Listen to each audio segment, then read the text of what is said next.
I'm so glad you all are here tonight. I think this may be the biggest crowd I've ever talked to. So it's very exciting. My name is Cheryl Kuonen. I am the director here at Mentor Public Library. I've been the director for about 2.5 years, but interesting story, or interesting fact, I had my very first job here at the Mentor Public Library as a 16-year-old as a shelver. So I grew up in Mentor, love being back, and I'm having a ball. So, okay.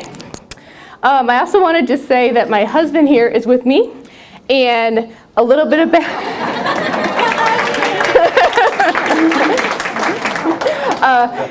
he will correct me if I accidentally get anything wrong, but a little background of how we came to be on this topic. So my college degree is actually in art history, so of course I love going to museums and seeing all the old buildings and things like that. And Matt is in physics, and so maybe not such a fan of the art museum, but at one point he said, you know that Frank Lloyd Wright guy, I can get behind him, he makes sense. And so we have run with it, and we've been to probably over 50 homes throughout the country, way more than 50, see, told you to correct me. We stayed overnight at several of his homes throughout a couple states.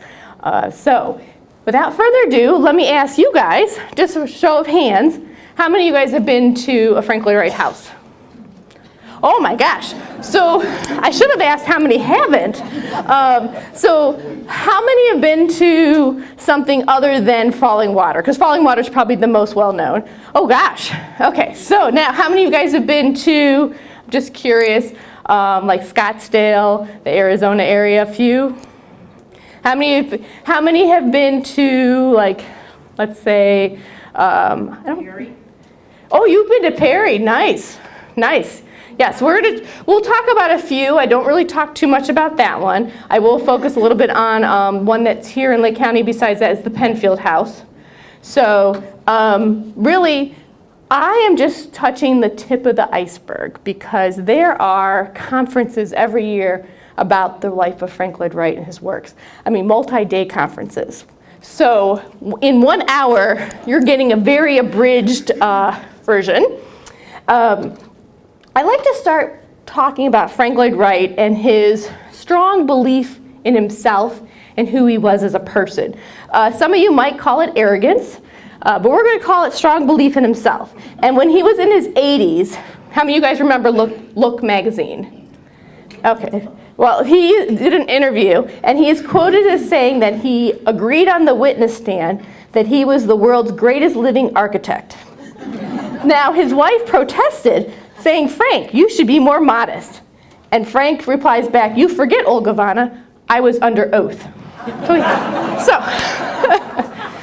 All right, so Frank's early childhood. This is his father, William Russell Carey Wright. He was a minister and a musician, and this is his mother, Anna Lloyd Jones. And interesting, she was considered a spinster when she married at the age of 28. Frank Lloyd Wright himself was born on June 8, 1867. And I do this talk, a variation of this talk every semester for humanities class at Lakeland. And I love doing it because I ask the students, 1867, what just ended? The Civil War. So you think about what life was like then. You know, most homes didn't have running water or electricity, that kind of thing. So that's where he started, and we'll see his work through the years. So his mother, Anna, had a strong influence on Wright, and she felt from the very beginning that Frank was going to be an architect. There's a story, she hung pictures of famous buildings in his baby room, but she also gave him these things called Froebel blocks. How many of you guys have heard of that before? A few of you? They're still around today. They're like building blocks from the guy, I think he also invented kindergarten. And Frank is quoted as saying, the maple wood blocks are in my fingers to this day.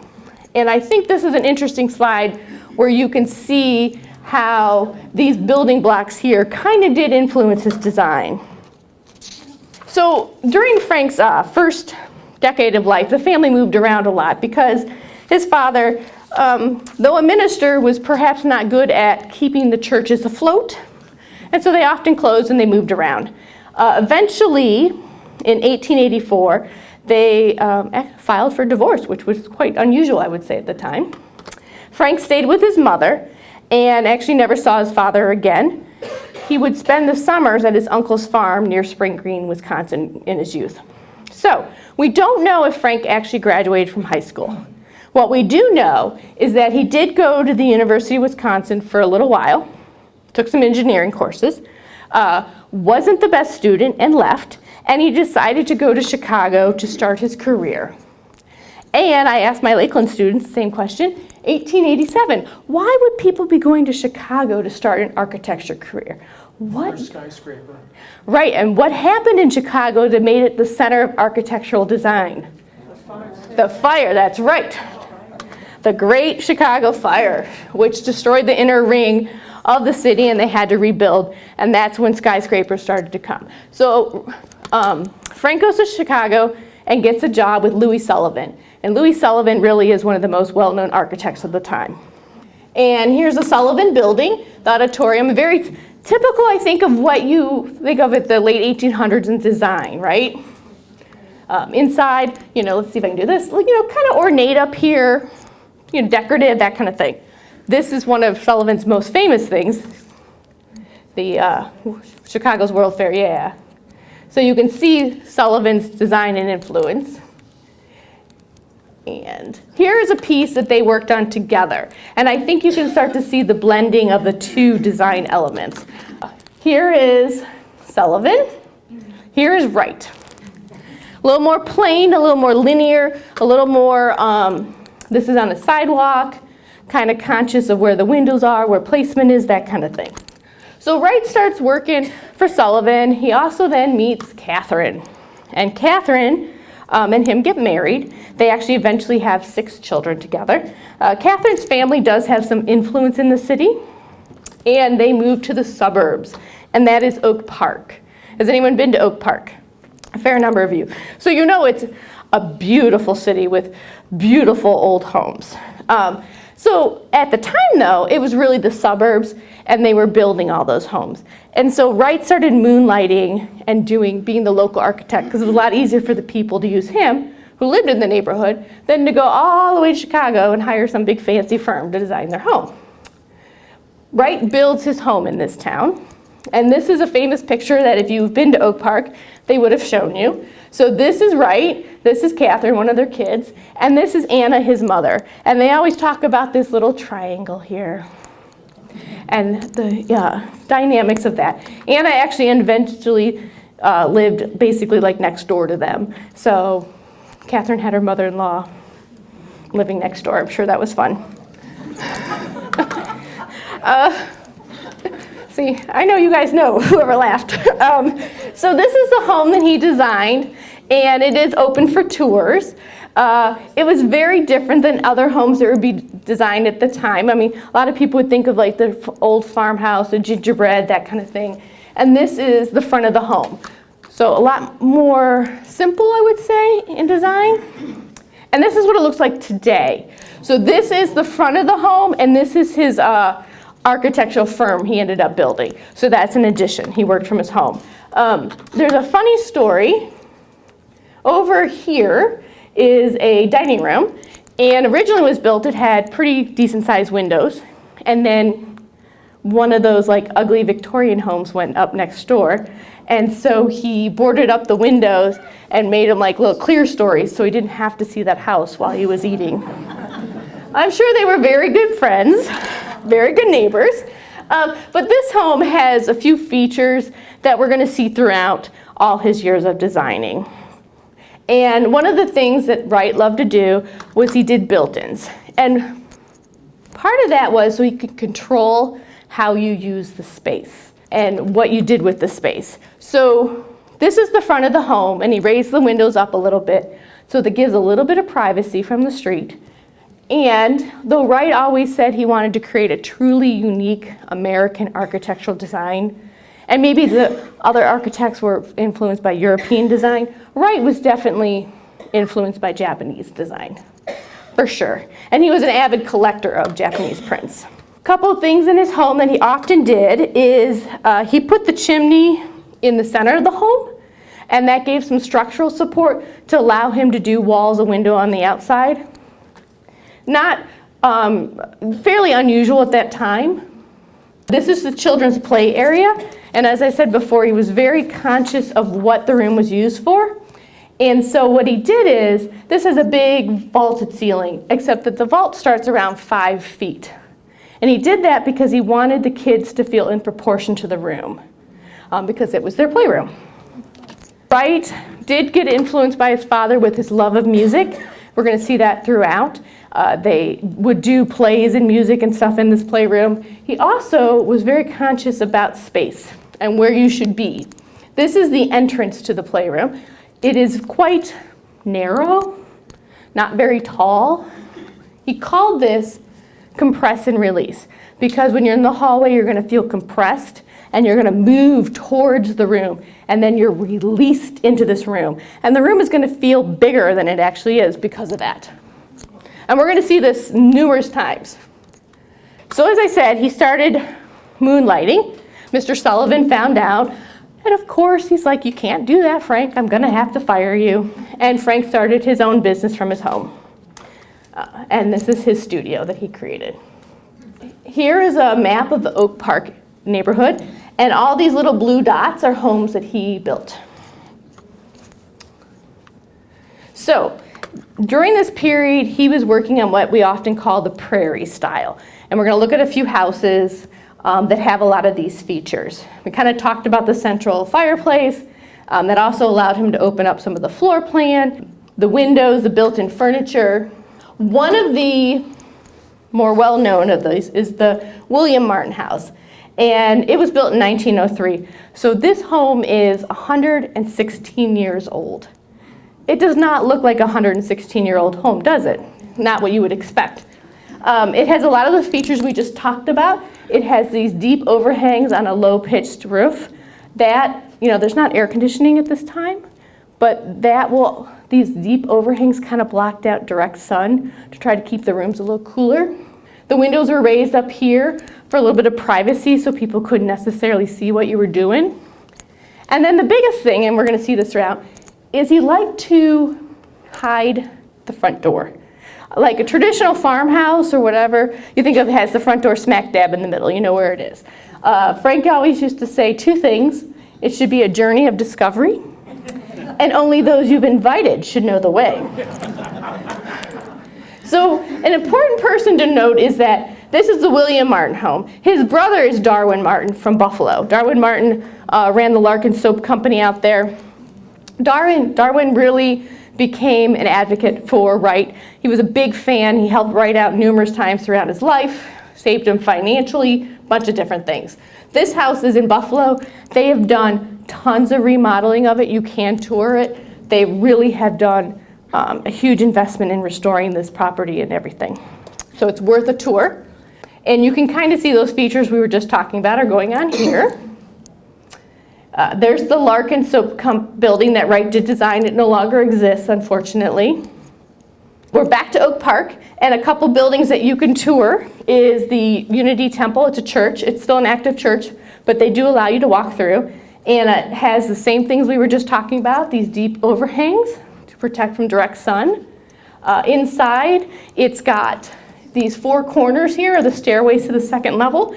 They're very tight, because if you're at church, you shouldn't be hanging out in the hall in the stairway, right? So he's doing the same thing here that he did in his homes. He's very conscious of what this is being used for. So actually, when you were standing, where's my light here? Like here, the acoustics are amazing. Like, oftentimes they probably don't need a microphone like I have now. This is the Thomas Gale house. Couple things to note of this is these big cantilever balconies. I'm going to refer back to them in a little bit. But also, where do you think the front door is? Hidden in the recess. Yeah, it's behind a wall. That's a wall blocking the front door. It's back there. So again, that journey of discovery are only those who you've asked to be there should know the way. We do have a few homes that are considered prairie style here in Ohio. This is the Westcott house in Springfield, Ohio. You can tour it. It's gone through a lot of renovations too. One of the things with Wright homes a couple of things happened. Often the people who designed the home, lived in the home, were well-off people. They often took maybe some risks, and when the Depression happened, they often lost a lot of their fortune. The homes often fell into disrepair or were sold off. This was made into, I think, boarding rooms, right? And at one point in the 80s, there were homeless living here. So a group of people in Springfield came together, created a nonprofit, and really raised funds to restore it.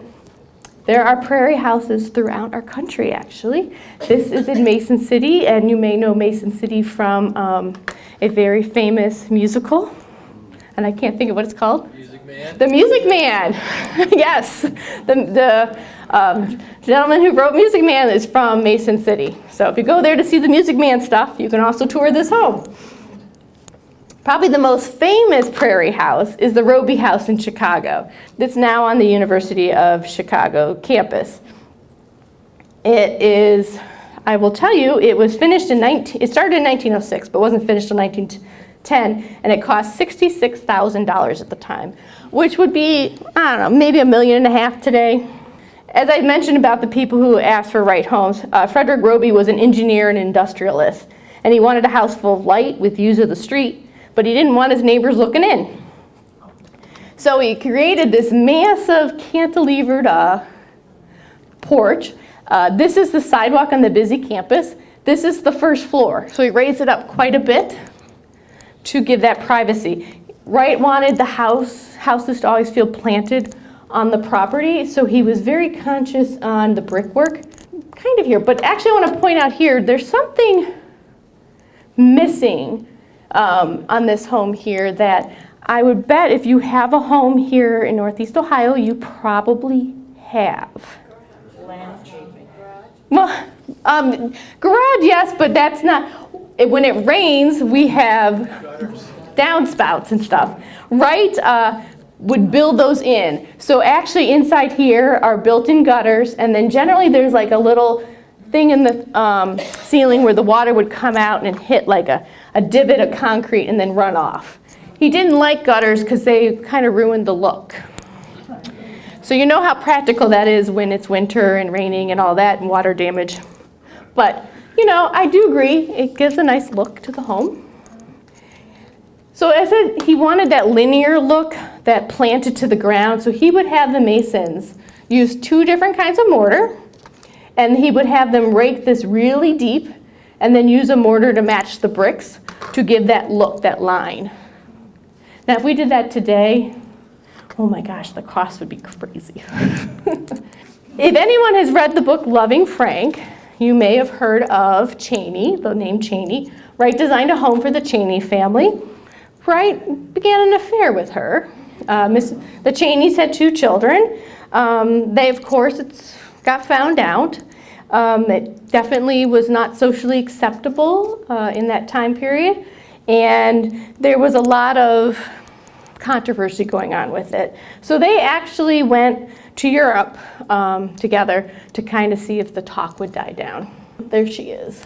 Now, she was able to get a divorce from her husband, but Catherine would not grant Wright a divorce. I told you, he had a strong belief in himself. Some of us might call it arrogance, but. So when they decide to come back to America, they can't really come back to Chicago. They're shunned professionally and socially there. So this is when Wright's mom, Anna, comes in and says, remember you spent your summers at your uncle's place in Spring Green? Why don't you go out there? And that's what they did. It's sort of near Madison. They decide to build a home. And this is where he starts something called organic architecture. And actually, I think this is a term that's very much trending right now in the building industry. It is the idea of using local materials to construct your home. The truth is, Wright would say, it's so that the house feels a part of the land and that kind of thing. But it's also a lot cheaper to get limestone from the local quarry than importing marble from Europe. But he did like to blur that line of inside and outside in his homes at this point. So he starts building Taliesin. And Taliesin was a Welsh poet, but it also was kind of Welsh for shining brow. And he called it Taliesin because he felt very strongly that you build a home on the side of the hill, not on top of the hill. If you build something on top of the hill, you kill the hill. He's actually quoted as saying, "No house should ever be on a hill or on anything. It should be of the hill, belonging to it. Hill and house should live together, each the happier for the other." Now, Wright, as I said, was shunned professionally, so he didn't have a whole lot of money. So that Darwin Martin there, he let him have some money until he could finance his house. Again, there are no downspouts and gutters and things, because he also thought the icicles beautified the eaves. They became a frosted palace. So beautiful, but caused a little bit of damage. This is the home today, and Mrs. Cheney, as I said, got a divorce, and she moved into the home in 1911. Her children visited often. Wright is still married to Catherine, but he's not really with her. And in August of 1914, Frank was away working on Midway Gardens in Chicago. Mrs. Cheney was here with her kids. There were some workers there. There were some guests. They had a couple people that worked in the home, a husband and wife, and this gentleman had said he was going to clean some carpets that day. So there was a strong smell in the home because they were cleaning the rugs. Now, partway through having their meal, Cheney and the guests and others started to smell smoke. And they realized that the house was on fire. So of course, what do? You try to escape. They go to the front door. It's nailed shut. They go to the windows. They're nailed shut. They are running around frantically trying to find a way to escape. They're in the kitchen, and it had a Dutch door, the two-part door. The top part was nailed shut, but the bottom was open. So of course, what do? They send the children out first, right? Then they start going out. That servant was on the other side with an axe and took it to him. 7 died at the house that day. 2 did survive by jumping that hill. So, though Wright maybe wasn't beloved by the community, they did band together and they went on a manhunt for this person. And they found him, I think, in a barn or something, and he had swallowed like acid or lye, and so it eroded his esophagus. He couldn't talk. He died like a day later. So they honestly do not know why he did this. And I know I have a slide in here. There it is. Now, interesting, the fire destroyed the house, but his studio remained intact.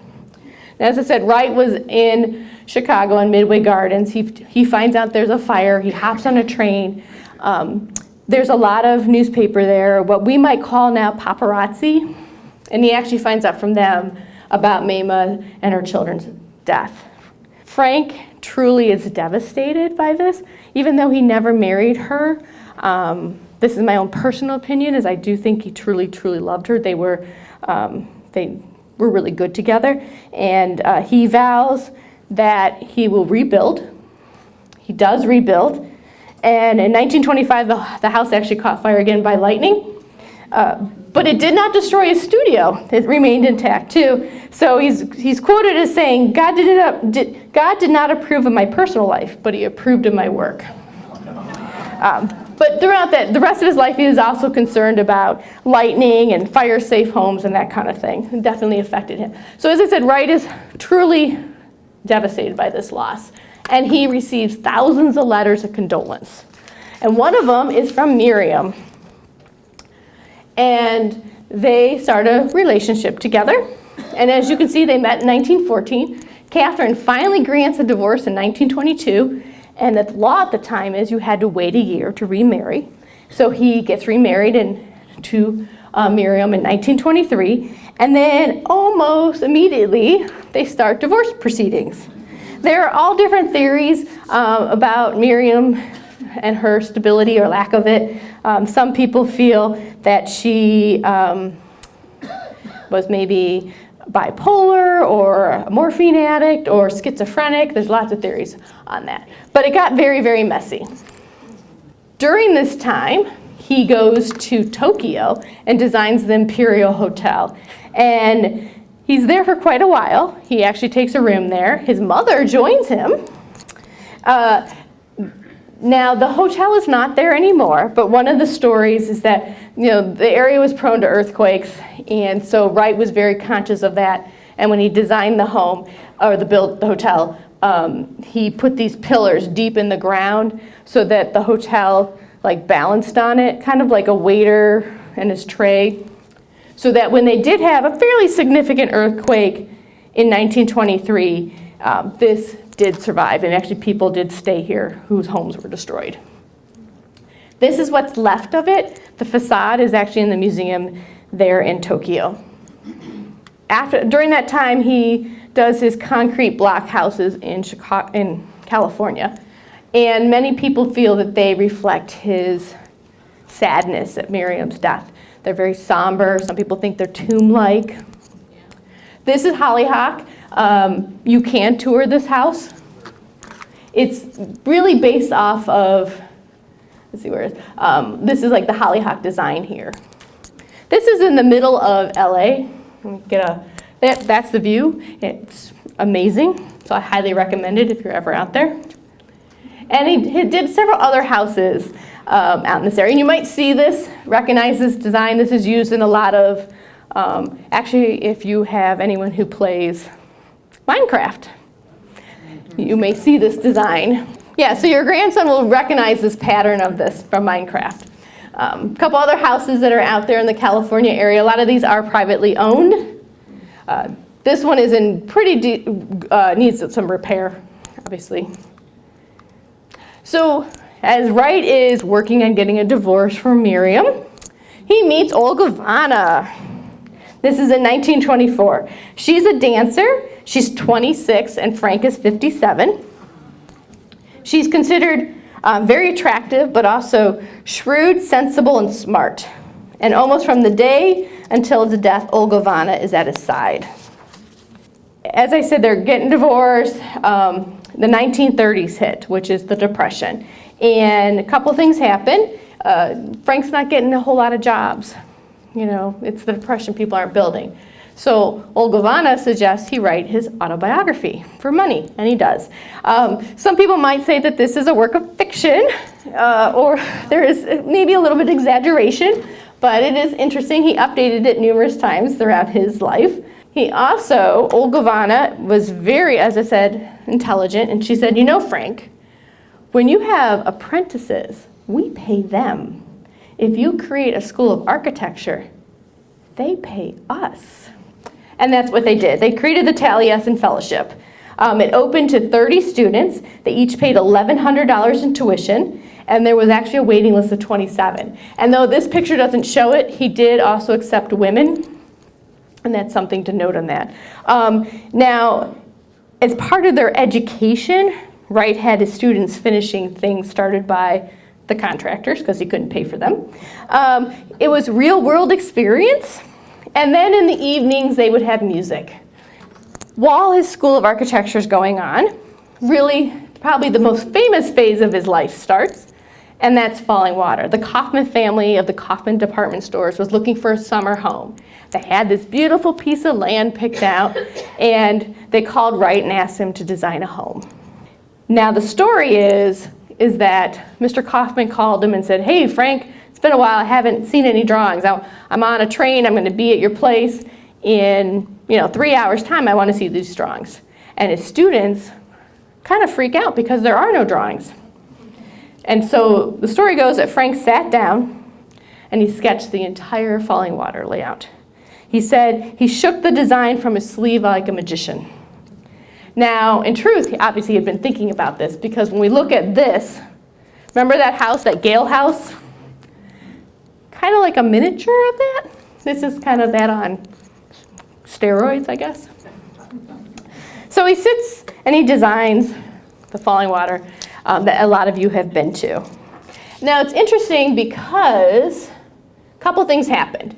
So the first time I went to this home, I don't remember, it was in the 90s, there was this support here because these big cantilevered balconies had started to sag. And different people had different theories, about Wright's design. But the truth is a couple of things were going on. The workers did not really follow Wright's design because they didn't think it would hold up. But also the materials at the time in the 30s weren't really there yet technology-wise to do this. So in the 2000s, they spent millions of dollars and remodeled and redid it, and now this is what it looks like, how Frank originally envisioned it. So it's this giant cantilevered balcony in the living room that is on top of the waterfall. This picture here is where everyone stands to take a picture. And the Kaufman family actually thought where you stand to take the picture is where the house should be, so they could have this beautiful view of the fall. And Frank said, no. I'm going to build you a house on top of the waterfall. So again, I think when you met Frank, you fell under his influence and thought he was the greatest thing, like the Kaufmans did or Darwin Martin did, or there's probably a few people that probably just thought he was a jerk. But thankfully for us, Kaufman's family, they fell under his spell and said, okay, Frank, we'll build a house on top of the waterfall. It's beautiful. You can tour it, obviously. It is super expensive to maintain because you've built a house on a waterfall. You have water. You have mold, things that have to be addressed constantly, not every once in a while. But it is a remarkable house to go visit. It really is a culmination, I think, of everything Frank was thinking about.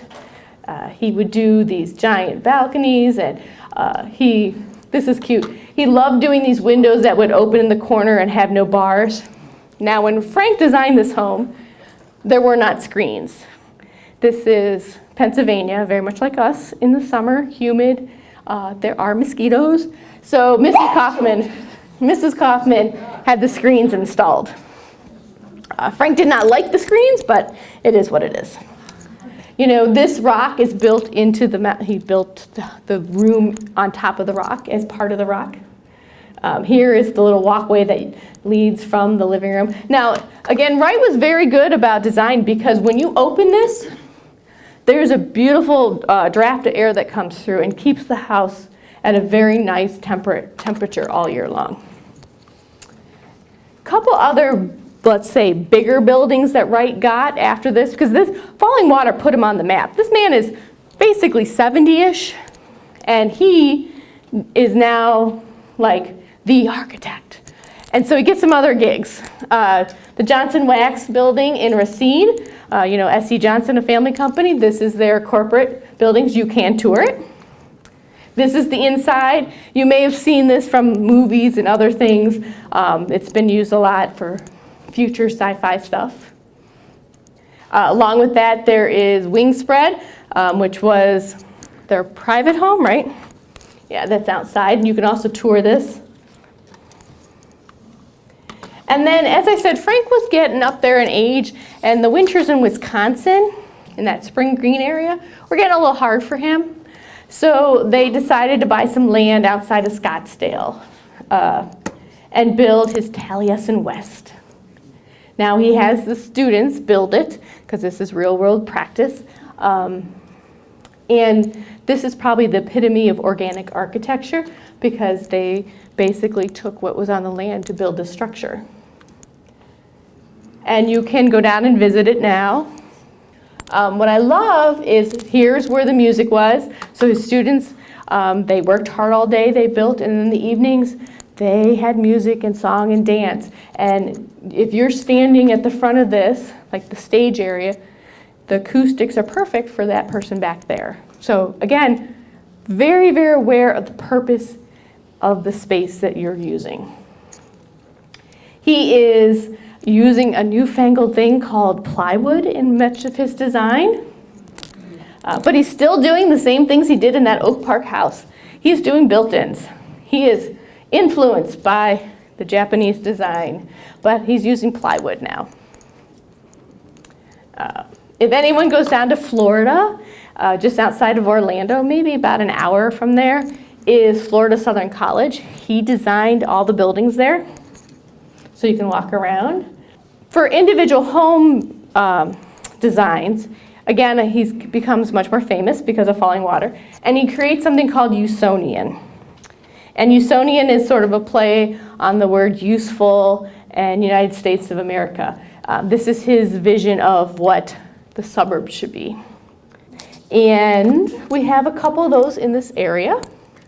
Probably the most well-known throughout is this Schwartz house that's in Wisconsin. Same thing as before we talked about in terms of design. Where's the front door? It's hidden. It's a little space right here. The windows are very high up for privacy. I call it, this is the party in the back where all the windows are, because that's where you're going to do your living. The inside, in his homes, early homes had a lot of stained glass. Stained glass is expensive. These Usonian homes are supposed to be for the everyday person. We're all supposed to be able to afford them. So what he does instead is he does these plywood cutouts to give you design and light play in the room. He's still doing the fireplace as the center of the home, the structural support. Much of the home is cantilevered off of that. He does something in these homes that is amazing. There's radiant heat in the floor. If you've ever walked on radiant heat, it is amazing. I love it. You don't need to wear socks in the winter. Now let's see if we can get this little video to work. So here is a video of that compress and release. This is the front door of the home, and you can see it's like super tight. It's like, I don't even know if it's 2 feet. And then it just releases you into this huge space with sunlight and the patterns of light on the wall. So you can tell this is a little old. Here's a close-up of those cutouts. So a couple Usonian homes around here is the Weltzheimer Johnson house in Oberlin. Has anyone been to that? A couple people. They do, the college owns it now, but they do open it up for tours in the summer, like once a month on a weekend. So if you're ever out in the Oberlin area, I highly recommend it. It's like a miniature of the house we just saw. It's very small. In fact, I think it was Weltzheimer. She was a professor at Oberlin. It was begun in 1948 and completed in 1950. So it's the first Usonian home that's here in Ohio. It's L-shaped. The budget was $15,000, but the final budget or total cost of construction was $50,000. Wright was not good with staying in budget. Yes, yes. I think if you were going to have a home designed from him, you would have to tell him half the amount you had in your pocket. This house is known as the croquet ball or the apple orchard because it has these little balls all around it. Got the same features we've just been talking about, fireplaces, the structural support, the party in the back windows.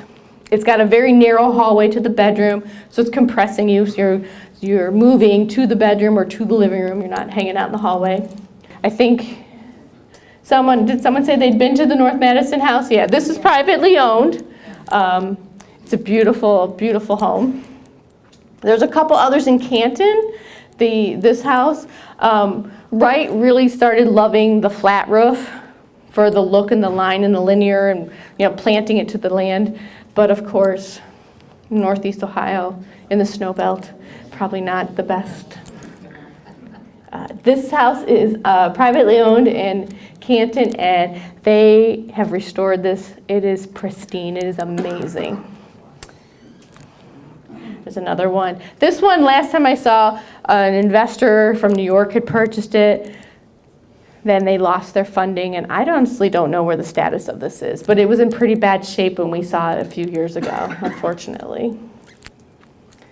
But probably the most famous one here is the Penfield house in Willoughby Hills. And I believe you can still stay there overnight, so if you have an opportunity, do that.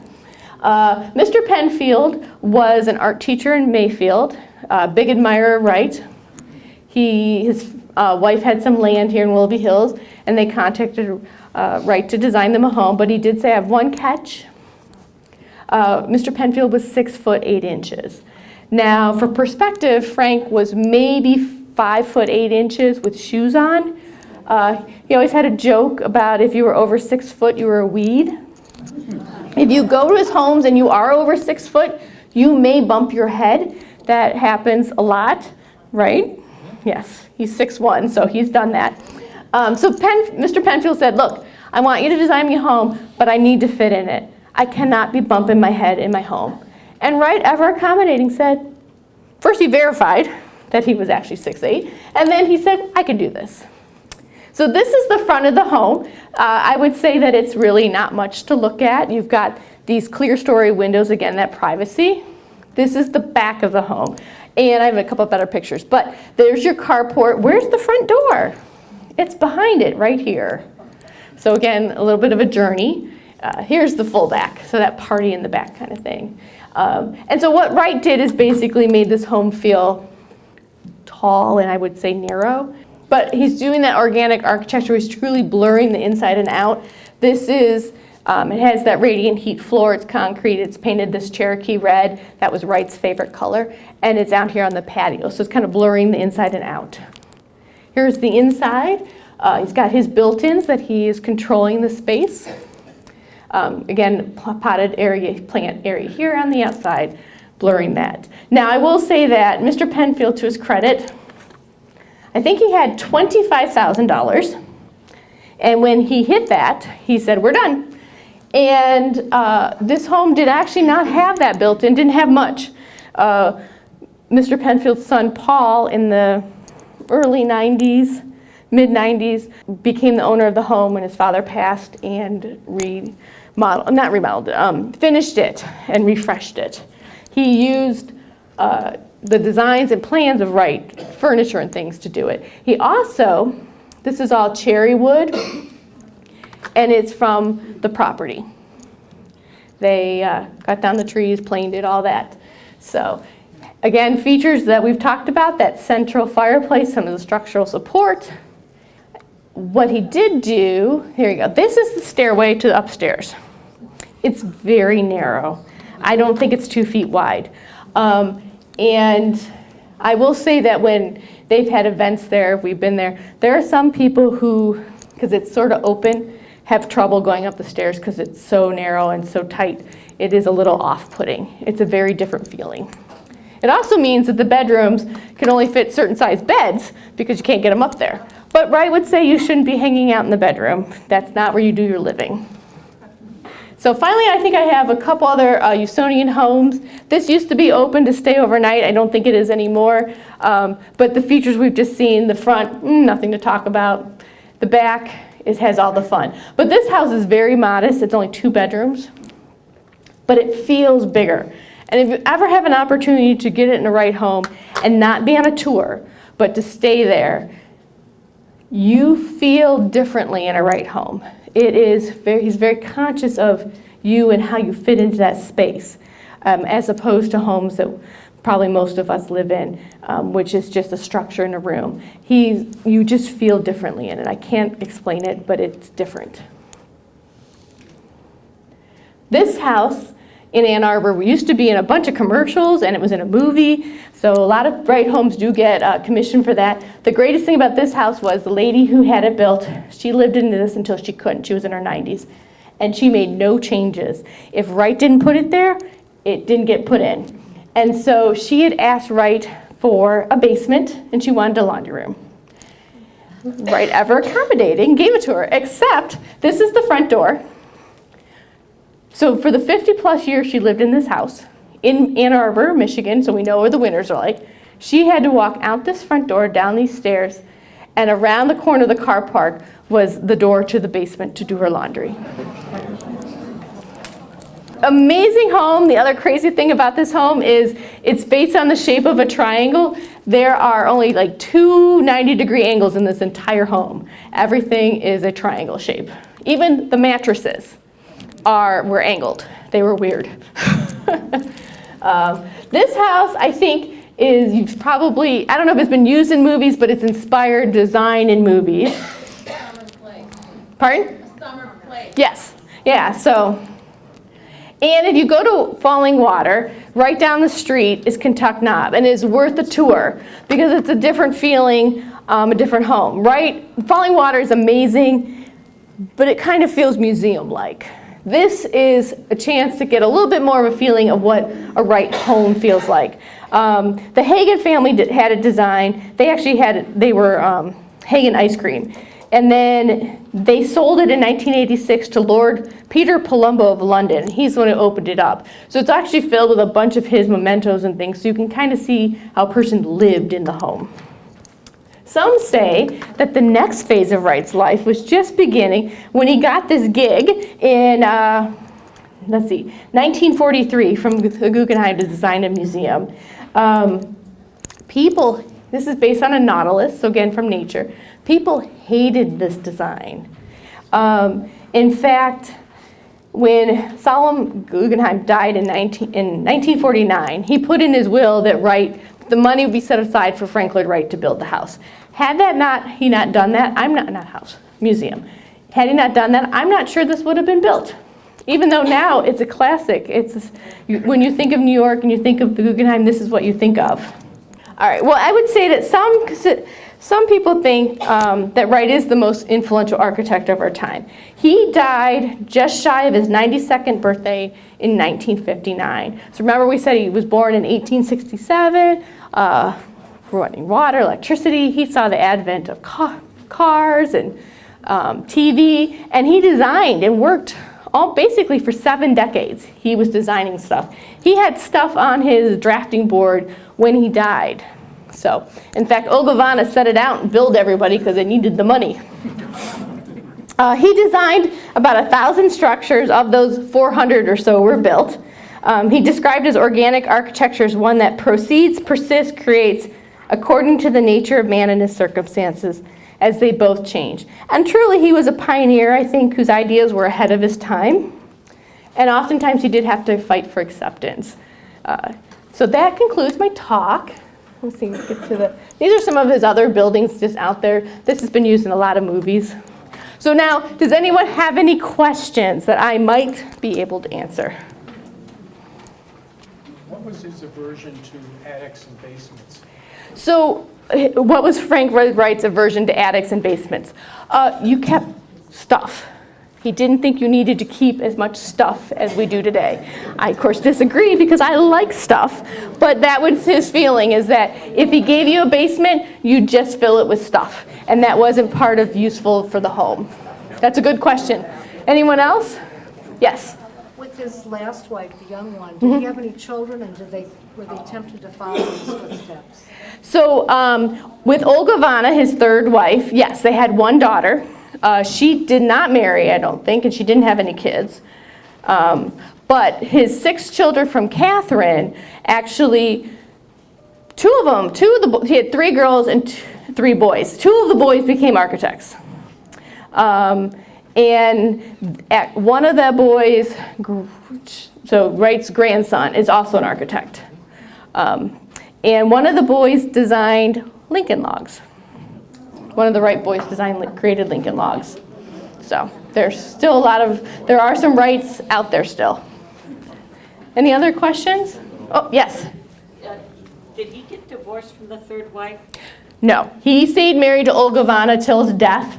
Olga Vanna, being considerably younger, did live quite a few years after him, and she really fought to keep his legacy alive, because after he died, he kind of did fall a little bit out of favor. That's when a lot of his homes were torn down or were found to be in neglect and not repaired.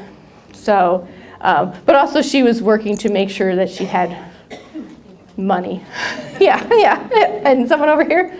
Are all the roofs slate or stone in every home? No, so the roofs, what are the roofs? Like the flat roofs are basically tar. I don't think there's slate on any of those, right? No, they're just tar. There are some asphalt shingles on some of the older ones, I would say, the ones that have the little low pitch. But yeah, they're mostly like the tar, the sheet stuff that they, take the fire and burn on. So that's why they're kind of a pain, and they do tend to leak. I have a funny story about leaking with wing spread. So, that was the S.C. Johnson guy, and he was having a dinner party, and the story goes that there was water dripping from the ceiling onto his table, and he gets in a huff and he calls Wright and he says, "Wright, that your house is leaking, or, there's water dripping, ruining my dinner party. And Wright says, well, move the table. So, I don't know if that's really true. That's just a story they say. Someone back here had a question? Yes, sir. Yes, I was just wondering if Frank Lloyd Wright ever designed a house with a gable. Good question. Did Wright design a house with a gable? I'm going to guess he probably did at some point, because he did do 1,000 designs, or, well, his first house. The house in Oak Park would be that way, yes. Yep. Any other questions? Well, you guys have been amazing. Thank you for listening to me. I appreciate it. And please come back.